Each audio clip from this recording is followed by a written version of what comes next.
there's a lot of dialogue going on about the coronavirus, about how it affects the immune system, the science behind it. Everybody's scientists now. Everybody know how germs work. Everybody got somebody that works in the CDC that's giving them this inside information, or they work in the police department and they're giving them this inside information about how this is going to be shut down and this going to be quarantined and that whole nine. It's a lot of dialogue about that, but it's very little dialogue on if this place does rebound, if this situation does rebound, how do we stop this thing from happening again? How do we stop the panic from happening again? How will we have storehouses where we can go and get our own water and our own rice and beans and etc., and not have to be worried about running into these grocery stores, right? We seen the problem. Let's start talking about the solutions. We seen that there's a problem. There's a food shortage problem. Immediately grocery stores will run out in a day. We seen that. Let's start trying to dialogue about what we need to do to fix that. Now we can apply the Malachi 3:10.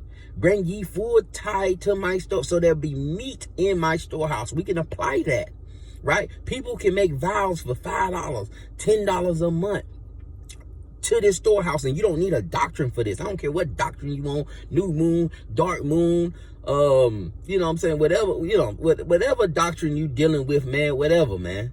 You know what I'm saying? You can be donating to this because we all need food. We all need water. And we can donate to this and have a warehouse full of dry storage, full of waters, have trucks coming in with a lot of Israel drive trucks. And so this thing got to be, and see, that's why we need leadership that knows how to move in this system, man, knows how to politically maneuver around in this system. Like brothers, it seems like it's hard for brothers to even get to do a summit. To gather something, man, we need big time talk, man. We need to be able to maneuver with hundreds of millions of dollars, man.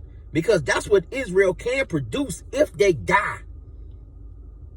And stop this individualism. Stop this individual life. And understand that everything belongs to the Most High. Everything, even your kids, everything belongs to him. You're not an owner of nothing. None of this is yours.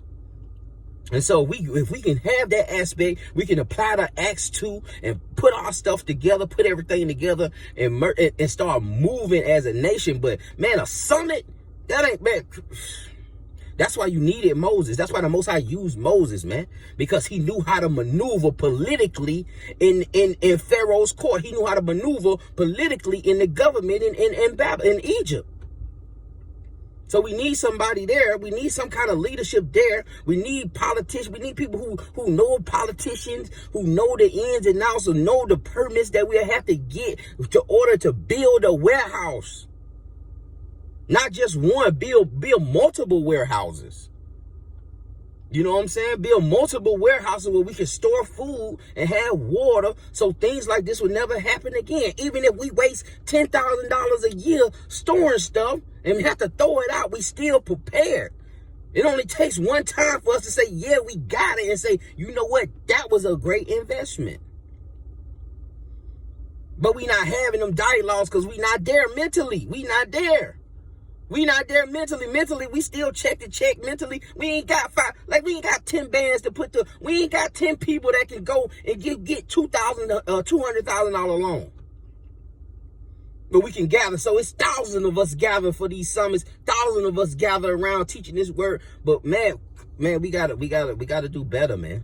We gotta have different dialogues. We gotta start. You talking about nation? We talking about nation, hood. We gotta have different dialogues. So I don't care what kind of doctrine it is. I don't care what organization that you're in. These are the talks that needs to be happening, man. You know what I'm saying? Purchasing land, getting a warehouse, buying an apartment complex. Just had an apartment complex set for 1.5, man. 1.5. 10 people get $150,000 loan. We can buy a whole apartment complex, man. The thing will be paid off in 4-5 months, man. It's simple. It's just you haven't applied the law. You haven't followed the laws of the land. You haven't followed the law. Everything has laws. The credit system has laws. You got to follow the laws of the credit system. And if you are having trouble with those laws, ain't no shortcuts, man. Pick the serpent up. Exodus chapter 4, verse 1, like Moses had to pick the serpent up, man. You can't run away from these problems, man. You can't run away from these problems, man. The credit ain't, there's no salvation in the credit system, man. There's nobody that's gonna bleed for you in the credit system. You gotta pick that thing up and bleed yourself and fix your credit, man. We need you. We need people with decent, we need to be moving like into that way, and like we so far from that, man. That's what just frustrates me with this thing, man. Is that we far from that. How we have so much wisdom, man. We on here. This is probably somebody doing a video right now telling you about the coronavirus. Nobody, where the solution? How do we stop this from ever happening again? How do we stop this worrying about if our kids gonna be educated? Worried about if our kids are gonna be fed? Worried about if we got a job? Why? But we gonna go right back into the same system. If this thing rebound, we go right back into the same system and forget the whole thing even happened, man. It'll be 3 months, we'll forget the whole thing. We'll be right back with the Easter money, buying outfits, and forget the whole thing even happened, man. With that, I'm gonna say shalom.